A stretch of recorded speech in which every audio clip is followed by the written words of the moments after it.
మరొక నూతన దిన ఉదయకాల సమయ శుభాభివందనములు తెలియజేస్తా ఉన్నాను. రండి అనుదిన ఆశీర్వాద వాక్కులతో బలపడదాం.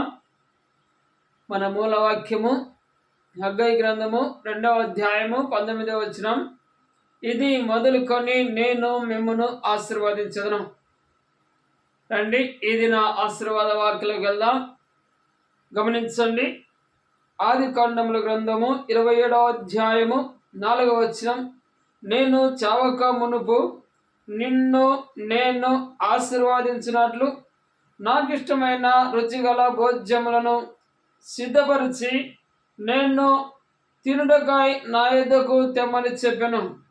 ఇక్కడ అబ్రహాము కుమారుడైనటువంటి ఇస్సాకు గారు తెలియజేస్తున్న మాట, ఏశావును ప్రేమించి ఏశావుకు ఆశీర్వాదం ఇవ్వాలని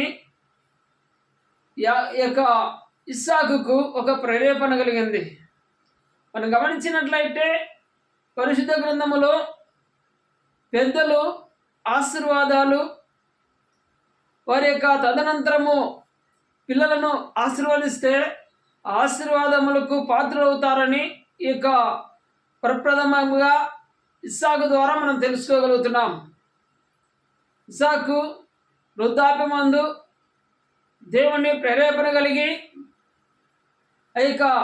ఏశావుతో అంటున్నాడు, నీవు వేటాడి చక్కటి భోజన పదార్థం తీసుకురా, నిన్ను తిని నిన్ను ఆశీర్వదిస్తా. గమనించండి దేవుని బిడ్డలారా, ప్రభునందు ఉంటే మీ ఆశీర్వాదాలు మీ దీవెనలను మీ కుమారులకు కుమార్తెలకు సంక్రమించాయి. మీ ఆశీర్వాదాలు మీ దీవెనలు మీ కుమారులు కుమార్తెలు పొందుకుంటారు అనే శ్రేష్టమైనటువంటి మాటను జ్ఞాపకం చేస్తూ ఉన్నాడు. పెద్దలు ఆశీర్వాదిస్తే పిల్లలు ఆశీర్వదించబడతారనే గొప్ప మర్మమును ఏదైనా పరిశుద్ధాత్మ దేవుడు వెలువరుస్తూ ఉన్నాడు. ఇస్సాకు దైవ ప్రేరేపణ కలిగిన వాడై ఒక తరం నుంచి మరొక తరమైనటువంటి ఏశావును ఆశీర్వదించగోరి తదనంతరము నా కుమారులు ఈ లోకములో దేవుని దయందు వర్ధిల్లాలి, ఆశీర్వదించబడాలి, దీవించబడాలి, నా కుమారుడు లోకములో తదనంతరం నా వారసత్వంలో అభివృద్ధి పొందాలని అభిలాష కలిగిన వాడై ఆశీర్వదిస్తూ ఉన్నాడు. అయితే రెబ్కమ్మ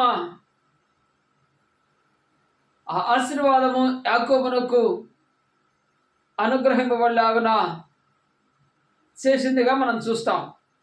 అయితే ఇక ఇస్సాకుకు రెబ్కాకు ఇద్దరికి ఒకటే, నా బిడ్డ ఆశీర్వదించబడాలి, నా బిడ్డ ఆశీర్వదించబడాలి, దేవుని దయ పొందుకోవాలి, దేవుని కాపుదల పొందుకోవాలి, దేవుని అనుగ్రహం పొందుకోవాలి, ఈ భూలోకంలో శ్రేష్టమైన జీవితము ఆ బిడ్డలు జీవించాలి అనే గొప్ప సంకల్పముతో వారు దేవుని సముఖములో వారిని దీవించేవారిగా ఉంటున్నారు.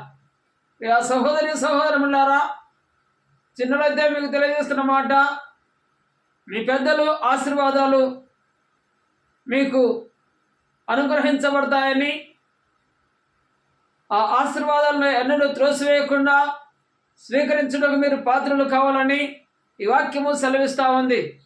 పరిశుద్ధ ఆత్మదేవుడు మీకు తెలియజేస్తూ ఉన్నాడు. అలాగే పెద్దలైతే మీ హృదయపూర్వకంగా మీ కుమారులను కుమార్తెలను ఆశీర్వదించండి.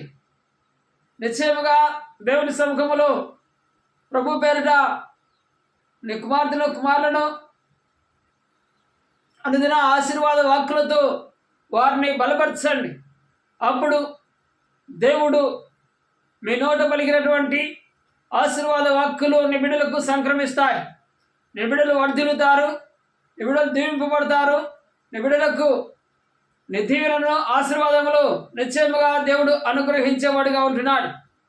ఈ మర్మమును పరిశుద్ధాత్మ దేవుడు నీకు తెలియజేస్తూ ఉన్నాడు. ఇంతవరకు ఆ స్థితిలో రాకుండా ఎక్కడ చూసినా శాపములను, ఎక్కడ చూసినా నిందలను, కోపమును, ద్వేషమును చూపిస్తున్నావేమో నీ కుమారుల మీద. శాపములు కానీ, కోపములు కానీ, ద్వేషములు కానీ చూపక ఆశీర్వాదములు చూపించు. ఆశీర్వాద వాక్కులతో నింపు. నీ బిడ్డలు దీవించబడతారు. తదనంతరము నీ పేరును నీ యొక్క దేవుని శ్రేష్టమైనటువంటి ఆశీర్వాదాలకు పాత్రులై వారు దీవించబడతారు. అలాగే కుమారులారా, నీ బిడ్డలను నీ తండ్రుల ఆశీర్వాదాలను త్రోసివేయక సమృద్ధి కలిగి ఆ ఆశీర్వాదాలకు పాత్రులై దేవుని దయందు వర్ధిల్లాగున ప్రభు సహాయము చేయునుగాక. ప్రార్థన. ప్రేమికులైన తండ్రి, స్తోత్రం. మహోన్నతురాని పాదలకు వందనాలయ్యా. అలనాడు తండ్రి ఇస్సాకు ఇచ్చినటువంటి గొప్ప శ్రేష్ఠ తలంపు, నేను ఆశీర్వదిస్తే నా బిడ్డలు ఆశీర్వదించబడతారు, నేను దీవిస్తే నా బిడ్డలు దీవించబడతారు అని తండ్రి మీ ప్రేరేపణ వల్ల అయ్యా యాకోబును ఆశీర్వదించినట్లుగా తండ్రి పరిశుద్ధ గ్రంథంలో మేము చూస్తున్నాం. తండ్రి స్తోత్రాలు. అవి నిజముగా నేను దీవించబడ్డాను అని యాకోబు ఎరిగినట్లుగా చూస్తున్నాం. తండ్రి స్తోత్రాలు. దీనిన ఈ మర్మం మెరుగుక కుమారుల మీద ద్వేషముతోనూ అయా శాపంతోనూ ఎవరైనా ఉంటే వారిని ప్రభువా వారి నోరును ఆశీర్వాద వచనములతో నింపుతురమ్మని ప్రాధేయపడుచున్నాను. దీవెనల వచనంతో నింపుతురమ్మని ప్రాధేయపడుచున్నాను. నిశ్చయముగా వారి నోరు దీవెనలకు పాత్రలవుదురుగాక. స్తోత్రాలు. ఆశీర్వాదము వాక్కులు వారి నోట బయలు వెళ్ళునుగాక అని పలుకుతున్నాను. తండ్రి స్తోత్రాలు.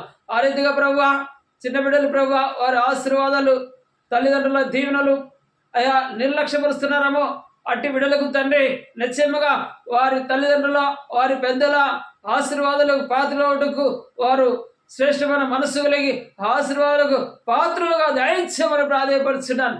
వాటికి తండ్రి విముఖుడు కాకుండా ఆసక్తి పరులై దీవెనకరంగాను ఆశీర్వాదకరంగాను ఆ ఆశీర్వాదాలతో నింపబడి వర్ధిల్లుదురుగాక.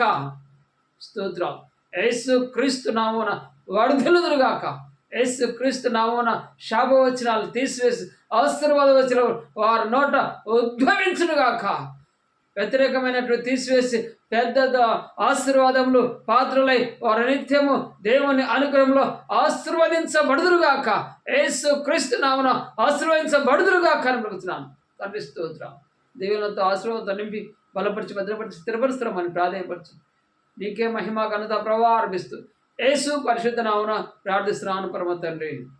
ఆమేన్.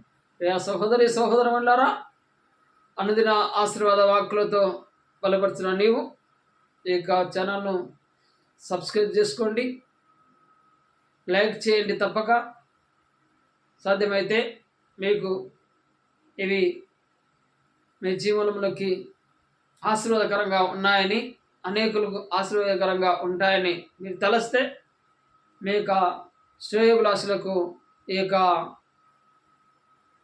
ఛానల్ను, ఈ యొక్క మెసేజ్ని వారికి అందించడం